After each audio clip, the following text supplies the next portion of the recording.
I had the opportunity to go to much of the Mokihana Festival this week, which was absolutely wonderful. I'm just overwhelmed at times about when I consider and see the talent on this island of all different ages. We had very small children dancing and singing all week, and then we had the kupuna dancing. It was just awesome. And we even had Debbie dancing on Friday night with her group. It was fantastic. And I knew people from other churches. And one lady, actually, from another UCC church, one of our sister churches on the island, came up to me and said, "Congratulations. I saw your article in the newspaper a couple of weeks ago about how you guys raised over $400,000 for your church and its capital campaign."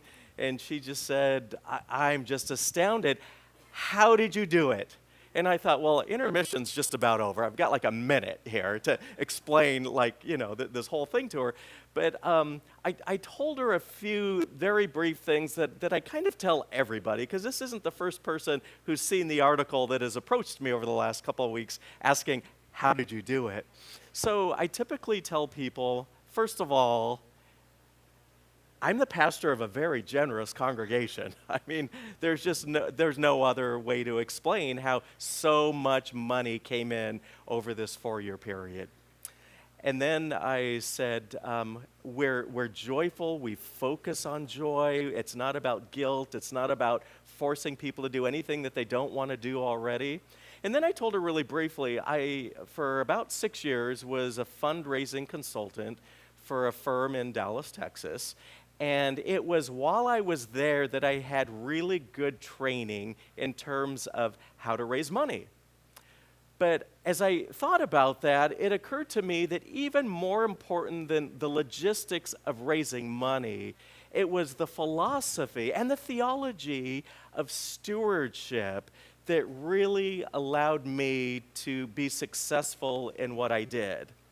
And I'll tell you that when I was in training, before I was assigned my first clients, I was told that when you focus on generosity and you help people to realize that our identity is grateful recipients of all that God has given us, and our role is to share that with others, my trainer said, the money just naturally takes its place.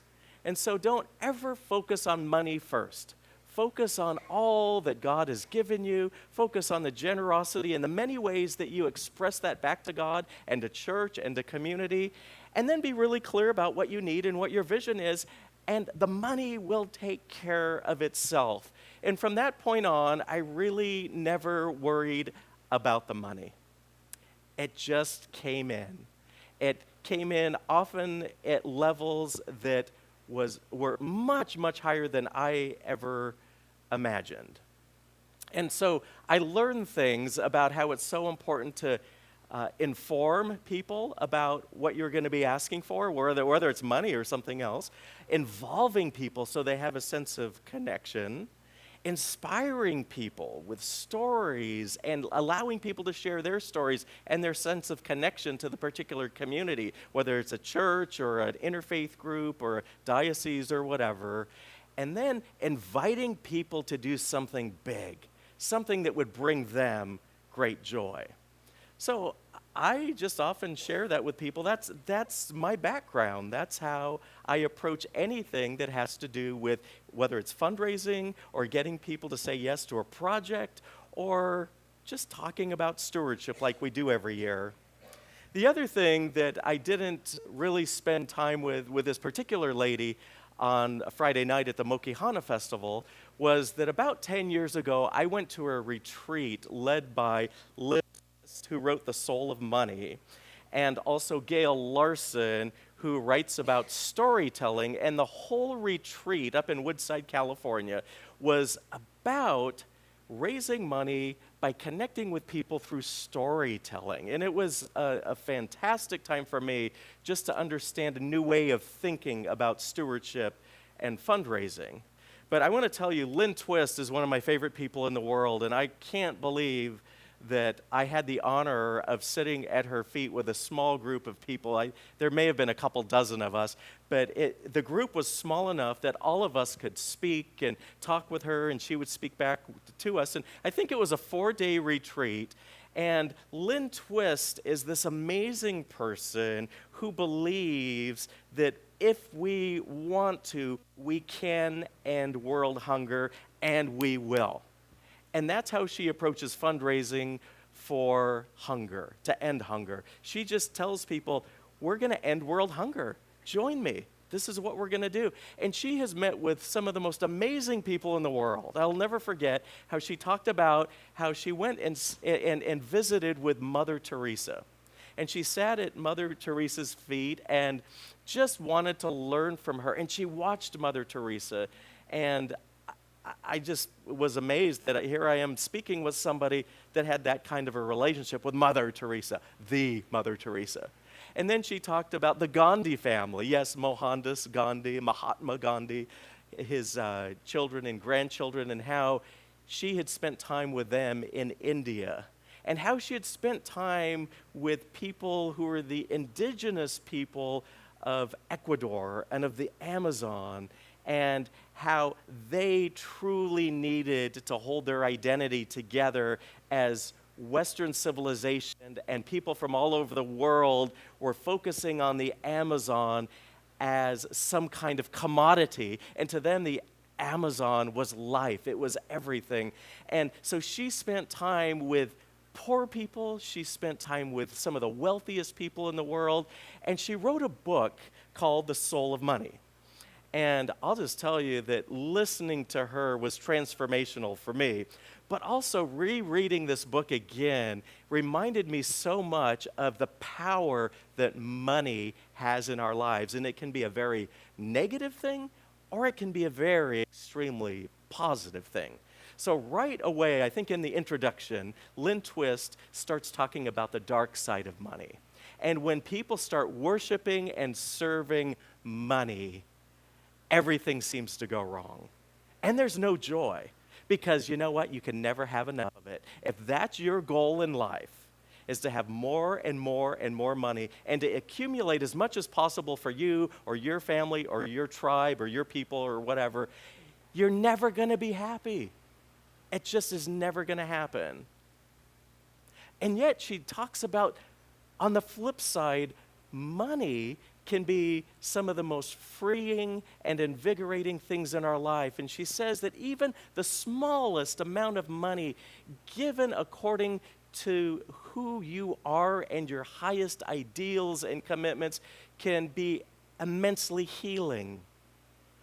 As I reread part of her book this week, I was just reminded of how I've seen both sides, how I've seen people absolutely worship money as if that's the highest ideal in the world. And I'm not talking just about individuals, although I've seen that as well, but I'm talking about communities, I'm talking about some churches where I've been as well, and I'm talking about nations. And I think one thing that we need to do as Americans is look at how we as a nation worship money, and how so much of our political talk is about growing the economy for us, and growing it more than last year, which was more than the year before, hopefully, and on and on. And at some point, I think we just need to take a collective deep breath and pause and just be grateful for what we have. And to say thank you, God, and thank you to one another, and then to look at what we might want for us and for the world in the future. Because frankly, the way we're doing things now is not working very well, either for many people in our country or for the rest of the world, and it's not sustainable. And yet we continue to worship money as if that's our highest ideal. Well, Lynn Twist shares really clearly that that is a dead-end street, and it leads to destruction and chaos. But if we can love God, and by the way, she has a Catholic background. I wouldn't say her book is necessarily religious in a sense, because it's for all people. But she comes from a very strong Catholic background, hence her ability to visit Mother Teresa and so on and so forth. But Lynn Twist is able to see that whether you believe in God or a higher power or spirit or being, that every human being is connected to everyone else and to everything else. And we have all that we have because the universe and God are giving, generous, life-giving. And where we run into trouble is where we start thinking that, it's all for me. It's all for my family. It's all for my kind. And nobody else really matters. Now, as I listened to Lynn way back when, 10 years ago, and as I reread her book this week, she makes it really clear that we have a choice. As individuals, we can allow money to be that negative, dark thing for us, or we can allow money to be truly transformational and freeing and healing for us, regardless of how much we own. And the more I read about Lynn Twist, the more I read her words, and the more I remember the retreat that I went to, the more I think, boy, she sounds a lot like Jesus. And you'll know from this morning's text that Jesus talked about money. She also sounds a lot like the Apostle Paul, by the way. But Jesus said, you get to choose. In fact, you have to choose. You can't choose God and money. You can't love them both. You can either love money or you can love God, and you get to choose. That's the beauty of it. And then the Apostle Paul picks up on that and says, the love of money is a root of all kinds of evil. And remember, he never said money is the root of all kinds of evil or money is evil. He never goes there at all. It's the love of money. It's when we put money as our highest value, when it becomes our idol, when it becomes more important to us than God and love and community and the well-being of others. And the Apostle Paul makes it really clear that also we get to choose. And I think we're at a time right now where we really need to choose. There's one quote in particular that I wanted to read. Actually, there's two quotes.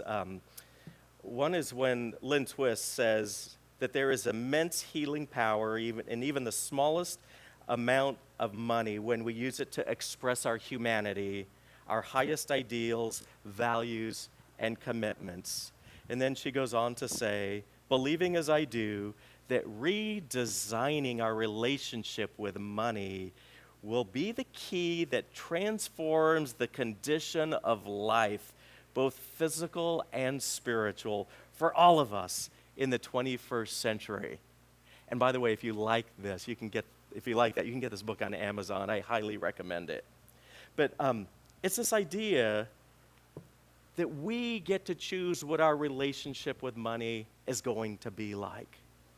And as I reflect back on when I was a consultant, I probably had, I think, at least 100 churches where I was either the lead consultant or kind of the shadow consultant, where there was a lead consultant and I went in and did some of the meetings, but somebody else was in charge and basically kind of told me what to do and where to go and all that.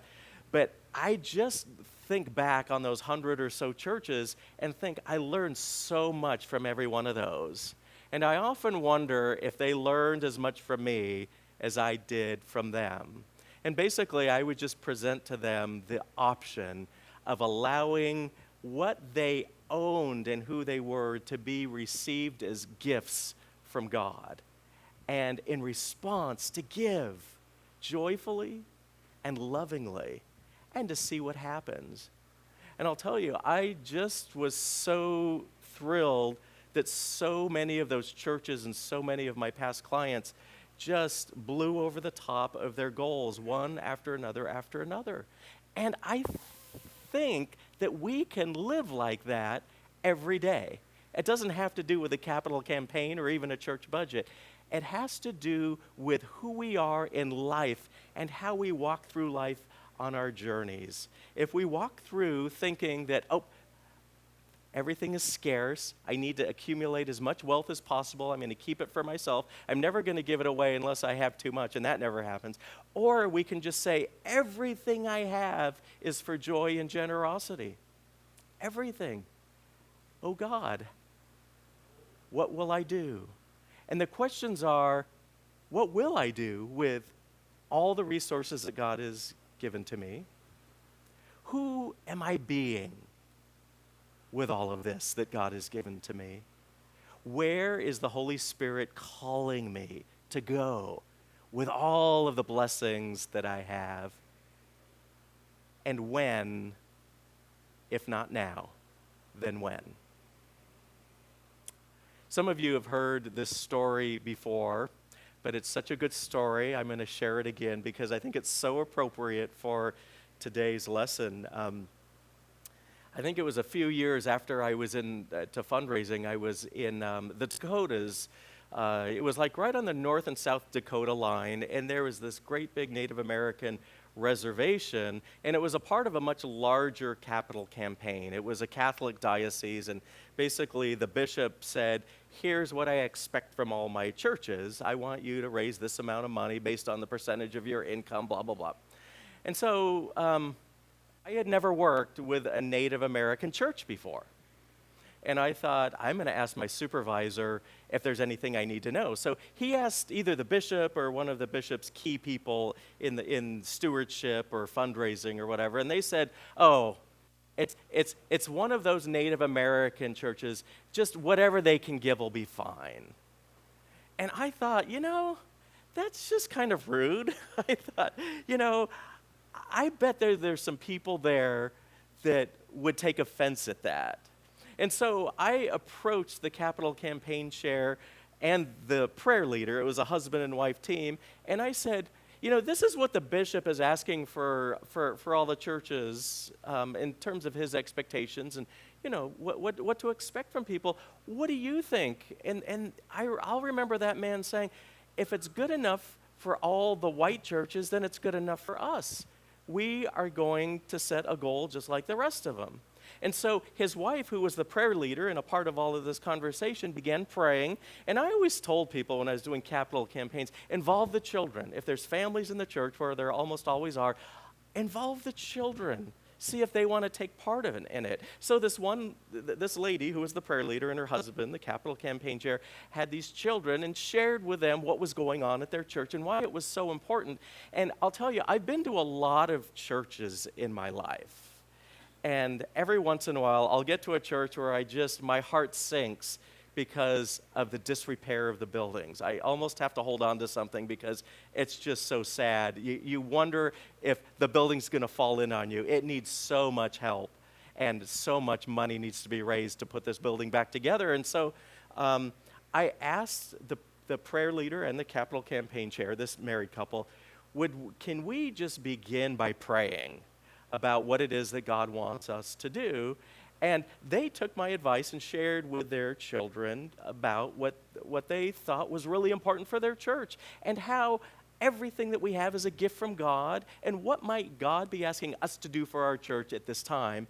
And their little boy, who I think was about 8 years old at the time, was part of the discussion. And the mom was heading up to Bismarck or Fargo, one of the big cities in North Dakota, and she took her son along with her. And basically, as the son and the mom were walking out the door, the dad slipped a $20 bill to the son and said, "Go buy something nice for yourself while you're at the mall with mom." And then he forgot about it until next Sunday. He was in church, and as the offering plate was being passed around, he looked over, and his son put in the $20 bill.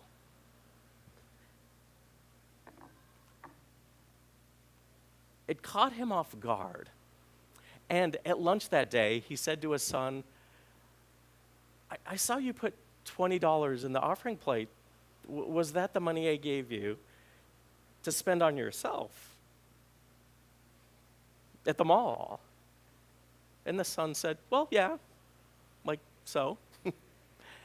And the dad said, well, I told you, you could spend this money on anything you want. And yet, you put the whole amount in the offering plate. Why did you do that? And the son said, well, so we walked around the mall and I looked at all these things that I wanted. And I thought of all the things that my friends have. And I thought about what I might buy for myself. He said, then I started thinking about our church. I thought about what our church needed. And none of what I wanted for myself was more important than that. I just decided I wanted to give that money to the church. So a week or so later, I'm back in the Dakotas and meeting with the Capital Campaign Committee, and the dad tells me this story. And I was just so touched, as was the dad. I mean, I don't know if there's anything that brought this man that much joy in a long time. But to see his son be so generous. And I asked the man, would you mind sharing this story with your congregation? And sharing with them, because actually before that I said, so what does this mean to you? And he said, well, my wife and I had been praying and we kind of thought what we wanted to give to the church. And then we thought, if our son gave all that he had, what might we give that would be the same kind of gift, with the same kind of love and commitment? And they decided to increase their commitment phenomenally. In fact, they had initially had a goal of a certain amount of money, and the husband and wife told me they were going to make their commitment for that amount, for the entire goal that was expected for the whole church. And he said, and we're going to ask the church to come up with the other half. We can do so much better than what the bishop's expecting of us. And so he shared the story of the son and the son's generosity, giving all that he had, and how they had been praying as a couple and as a family what that might mean for them. And they basically said, so we're going to give the entire goal, asking the rest of you to do the same, because we know that this church needs it so much right now. That story of this little 8-year-old Native American boy not only brought so much joy to his family, it brought so much joy to their church that they blew over their goal as well. And it brought joy to the community because the community heard about it and realized that here's a church where something special is happening. And that church grew. And that church was able to do more than twice as much for their building as they thought they could do. Now, I can tell you story after story after story of churches from Alaska to the East Coast where I was involved, where money just poured in like that because people focused on stewardship. They focused on who they were as God's stewards, God's children, and what God had called them to do. And they prayed. And because of their prayers, they did things that were more generous and brought more joy than anyone ever imagined.